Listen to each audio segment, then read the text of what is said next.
बेखौफ ईरान क्यों नजर आ रहा है और ट्रंप का जो प्लान है वो पूरी तरह से फेल क्यों नजर आ रहा है, वो आप समझिए। 28 फरवरी की वो तारीख थी जब ईरान के साथ जंग की शुरुआत होती है।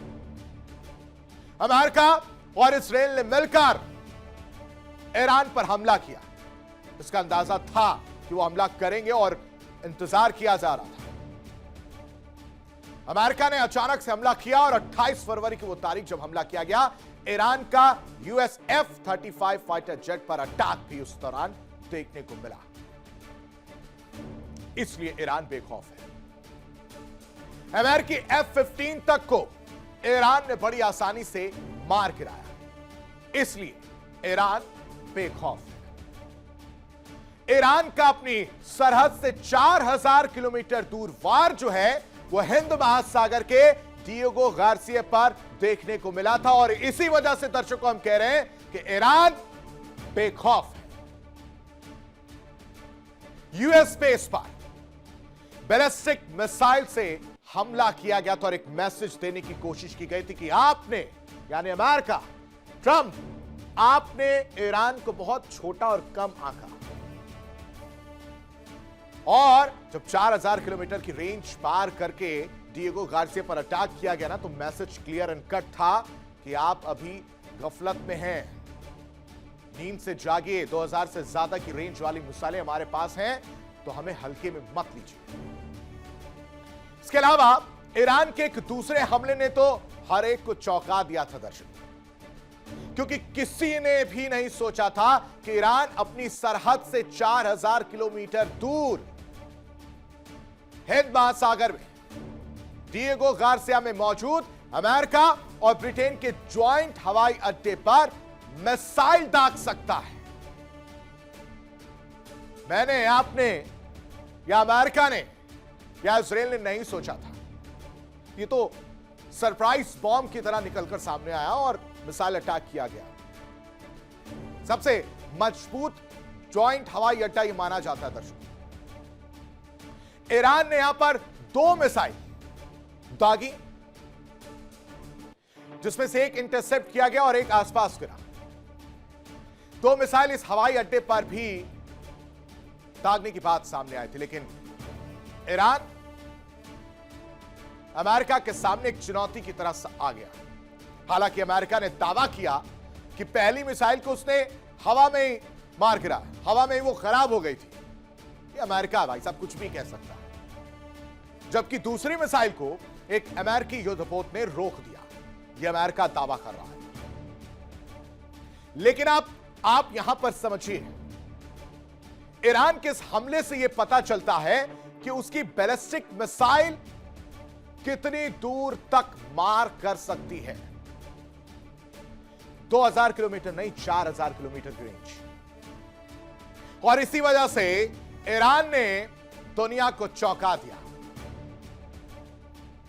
और इसी वजह से ईरान इस वक्त दुश्मनों से लोहा लेने में पीछे नहीं हट रहा। लोहा ले रहा, सीना तानकर, आंखों में आंखें डालकर इस वक्त खड़ा है और चैलेंज कर रहा है कि स्ट्रेट ऑफ हॉर्मुज खुलवा कर दिखाओ।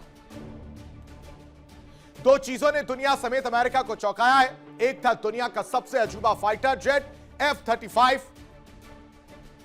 F-35 जो है उसको कोई रडार नहीं पकड़ सकता है,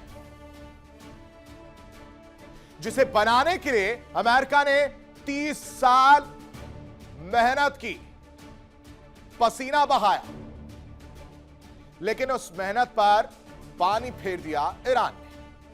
उस 30 साल की मेहनत पर F-35 प्रोजेक्ट पर $400 अरब खर्च किए, लेकिन हुआ क्या?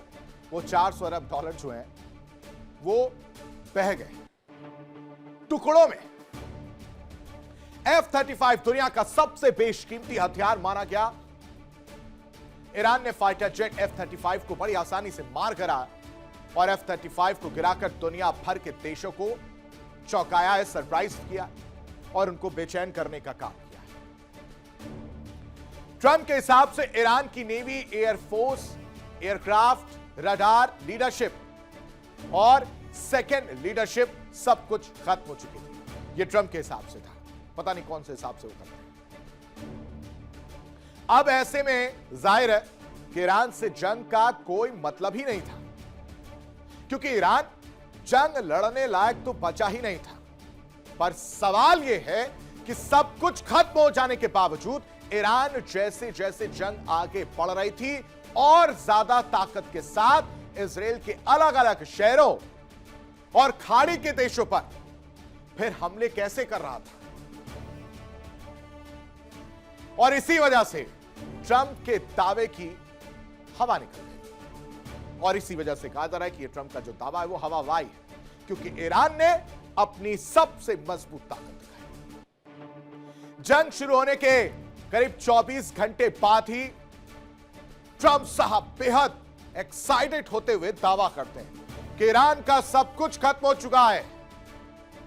उनकी नेवी खत्म कर दी, उनकी एयरफोर्स खत्म कर दी, सारे जंगी जहाज खत्म कर दिए, रडार खत्म कर दिया, उत्तराधिकारी खत्म कर दिया, ज्यादातर लीडर खत्म कर अब ईरान में कोई लीडर बनने को तैयार नहीं। ये दावा ट्रंप साहब करते हुए नजर आ रहे थे। लेकिन दूसरी तरफ इजराइल ने कहा कि खत्म किया होगा आपने लीडरशिप, खत्म किए होंगे आपने हमारे ज्यादातर रडार, नेवी, एयरफोर्स, जंगी जहाज, लेकिन हम आपके सामने लोहा लेने को तैयार हैं। हर गुजरते दिन के साथ इजराइल और यूएस को ईरान सरप्राइज पे सरप्राइज दे रहा और चौंका रहा है। दरअसल ईरान की नेवी एयरफोर्स को ट्रंप 7 मार्च को मुर्दा करार देते हुए नजर आए थे, 7 मार्च को। और उसके बाद देखिए जो हमेशा होता है, ट्रंप 10 दिन बाद कह रहे हैं कि ईरान पलटवार कर रहा है। ईरान का मिडिल ईस्ट के खाड़ी देशों पर हमला जो है वो देखने को मिल रहा है। कह रहे हैं इजराइल के रेलवे और ट्रेनों तक को निशाना जो है ईरान बनाता हुआ नजर आ रहा है। इजराइल के गैस फैसिलिटी पर हमला जो है यह खबर भी सामने आती है। फिर खबर आती है कि ईरान ने नेतन्याहू के घर पर बम गिरा दिए। आपने देखा होगा सोशल मीडिया पर बहुत सारी चीजें निकलकर सामने आ रही थी। इजराइल पर लगातार ईरानी मिसाइलों से हमले की बात सामने आ रही थी। जंग 26 दिनों से जारी है दर्शकों, लेकिन पूरी दुनिया हैरान है कि आखिर ईरान इस जंग को इतनी लंबी कैसे खींच ले गया। और ना सिर्फ खींच ले गया बल्कि इतने बड़े पैमाने पर अमेरिका और इजराइल को नुकसान उसने कैसे पहुंचा दिया। ईरान इजराइल के उन तमाम ठिकानों पर बम बरसा रहा है जिसके बारे में इससे पहले कोई सोच नहीं सकता था, ट्रंप भी नहीं सोच पा रहे थे। यानी समुद्री सरहद और पहाड़ों का जो घेरा है वो इन हमलों को और मजबूती देते हुए नजर आ रहा है, क्योंकि ईरान तो वार कर रहा है और हर वार का जवाब देता हुआ नजर आ रहा है। इसी वजह से हम कह रहे हैं कि जो समुद्री सरहद है और पहाड़ है, जो पहाड़ों का घेरा है, वो ईरान को कहीं ना कहीं पहरा देता हुआ नजर आ रहा है, क्योंकि ईरान की भौगोलिक बनावट वो अलग है। प्रकृति ईरान को किले में बदल देती है। दक्षिण पश्चिम में अगर बात की जाए ईरान के, तो वहां पर जाग्रोस पर्वतमाला है। उस पर्वतमाला की वजह से ईरान इस वक्त सेफ है, क्योंकि करीब 1500 किलोमीटर तक यह पर्वतमाला जो है वो फैली हुई है। यह बेहद पथरीला और बेहद इलाका जो है दुश्वार इलाका है। मतलब इस इलाके को पार करना मुश्किल ही नहीं, नामुमकिन जैसा है। कईयों ने कोशिश की थी लेकिन नहीं कर पाए।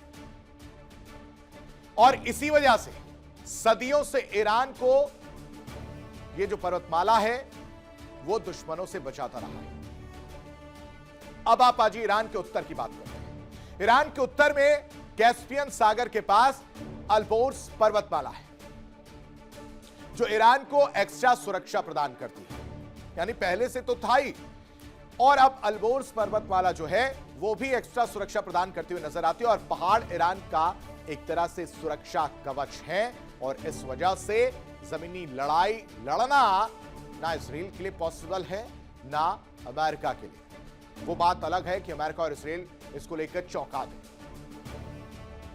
अब समझिए कि चौतरफा दबाव, खुद अमेरिकी जनता की नाराजगी और ईरान का यूं डटे रहना ही शायद यह वजह थी कि 23 मार्च की सुबह डोनाल्ड ट्रंप साहब उठते हैं, सोशल मीडिया पर एक बयान देते हैं और बयान के जरिए ऐलान करते हैं कि अगले 5 दिनों के लिए अमेरिका ईरान के साथ सीज फायर कर रहा है। सीज फायर इसलिए कह रहे हैं दर्शकों क्योंकि 5 दिन का वक्त जो है वो दिया गया, इसीलिए इसे सीज फायर कहा जा रहा है। और इस बीच बड़ी खबर आपको बताते हैं, मिडिल ईस्ट जंग को लेकर बड़ी खबर सामने आ रही है। बातचीत के टेबल पर ईरान और अमेरिका क्या सामने आएंगे, ये इस वक्त की बड़ी खबर है। मिडिल ईस्ट जंग को लेकर यह बड़ी खबर सामने आ रही है। क्या बातचीत के टेबल पर ईरान और अमेरिका साथ आएंगे? क्योंकि 48 घंटे के अंदर यह बात सामने आ रही है कि बैठक हो सकती है ईरान और यूएस के बीच। बैठक में बन सकती है सीज फायर पर सहमति, क्योंकि सीज फायर का जिक्र करते हुए ट्रंप साहब नजर आए थे। ट्रंप साहब ने कोशिश की थी और कहा था कि सीज फायर की बात जो है वो सामने आ रही है। 5 दिन का जो वक्त दिया वो क्यों दिया? क्योंकि बातचीत की टेबल पर अब अमेरिका तो बैठा, लेकिन अमेरिका बातचीत करेगा किससे? क्योंकि टॉप कमांडर्स तो मारे गए। और अब जो बड़ी खबर सामने आ रही है वो है कि ईरान और अमेरिका शायद बातचीत कर सकते हैं। 48 घंटे के अंदर वो तस्वीर भी सामने आ सकती है जहां ईरान और यूएस की बैठक जो है वो सामने आए। एक तरफ बातचीत तो पहले भी हो रही थी, लेकिन ये वही अमेरिका उस बातचीत के दौरान हमला कर देता है। लेकिन बड़ा सवाल यह है कि क्या इस बैठक में सीज फायर पर सहमति बन सकती है? यह बड़ा सवाल है। और इस बीच एक और बड़ी खबर आपको बता दें, ईरान ने अमेरिका पर एक बार फिर से सवाल उठाए हैं। अमेरिका 2 बार धोखा दे चुका है, ये इस वक्त की बड़ी खबर। जल्दी से आपको बता देते हैं कि ईरान ने अमेरिका पर एक बार फिर से सवाल उठाया है और कहा है कि अमेरिका इससे पहले 2 बार धोखा पहले ही दे चुका है, लेकिन इस पर विश्वास कैसे किया जा सके? बातचीत के बहाने क्या अमेरिका तैयारी कर रहा है? इस चीज का अंदेशा ईरान को भी है और अमेरिकी जाल में ईरान नहीं फंसेगा, जिसका जिक्र हम कर रहे थे। देखिए, ईरान को भी इस चीज का अंदेशा है कि इससे पहले भी धोखा अमेरिका दे चुका है। ये 2 बड़ी खबरें अपने आप में बहुत कुछ बयां कर रही हैं। एक तरफ बातचीत की बात निकलकर सामने आ रही कि 48 घंटे के अंदर बातचीत हो सकती है। एक टेबल पर अमेरिका और ईरान जो आमने सामने बैठेंगे और फिर सीज फायर को लेकर बातचीत होगी, लेकिन ईरान को भरोसा नहीं। ईरान ने एक बार फिर से सवाल उठाया और कहा कि 2 बार पहले ही अमेरिका धोखा दे चुका है और बातचीत के बहाने कहीं ना कहीं अमेरिका जो है वो तैयारी कर रहा है, लेकिन ईरान इस बार अमेरिकी जाल में फंसता हुआ नजर नहीं आएगा।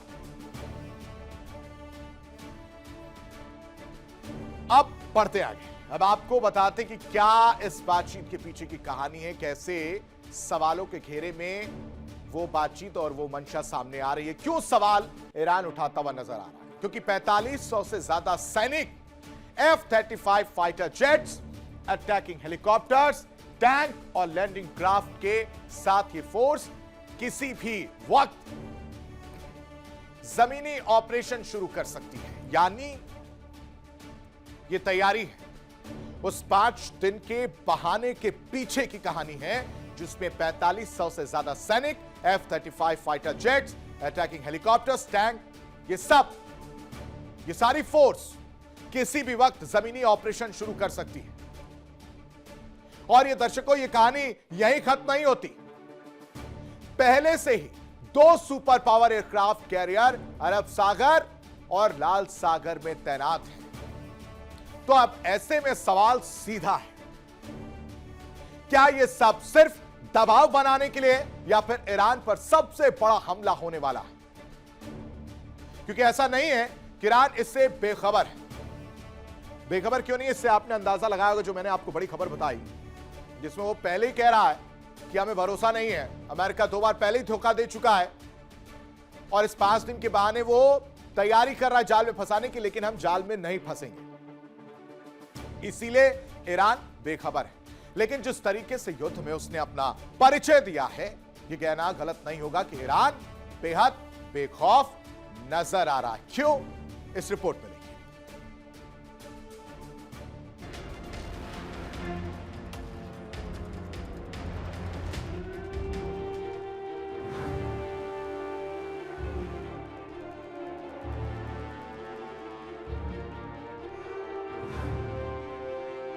उधर पहले से ही यूएसएस अब्राहम लिंकन और यूएसएस गेराल्ड अरब सागर और लाल सागर में तैनात है।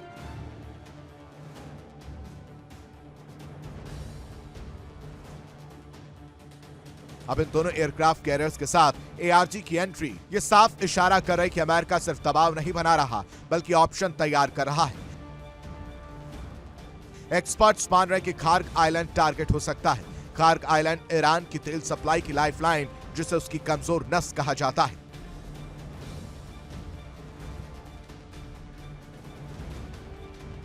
अगर यहां हमला हुआ तो सिर्फ ईरान नहीं, पूरी दुनिया की अर्थव्यवस्था हिल सकती है। तो क्या 5 दिन का यह ब्रेक असल में एक बड़े युद्ध की तैयारी है या फिर ट्रंप आखिरी वक्त पर जंग रोक देंगे? जवाब अभी भी धुंध में है, लेकिन मिडिल ईस्ट में हालात हर पल और ज्यादा खतरनाक होते जा रहे हैं। तो सवाल वही, क्या ट्रंप सच में युद्ध रोकना चाहते हैं या ये 5 दिन का ब्रेक सिर्फ आखिरी तैयारी का वक्त है? साफ है, बातचीत भी जारी है और बंदूकें भी तैयार हैं। मिडिल ईस्ट इस वक्त बारूद के ढेर पर बैठा है, बस एक चिंगारी और जंग नए स्तर पर पहुंच सकती है। Bureau report, India daily. देखिए इंडिया डेली 24/7 अब आपके स्मार्ट टीवी पर। इंडिया डेली मौजूद है सभी डिजिटल प्लेटफॉर्म पर लाइव और लगातार। इंडिया डेली 24/7 हर दिन राष्ट्र को समर्पित।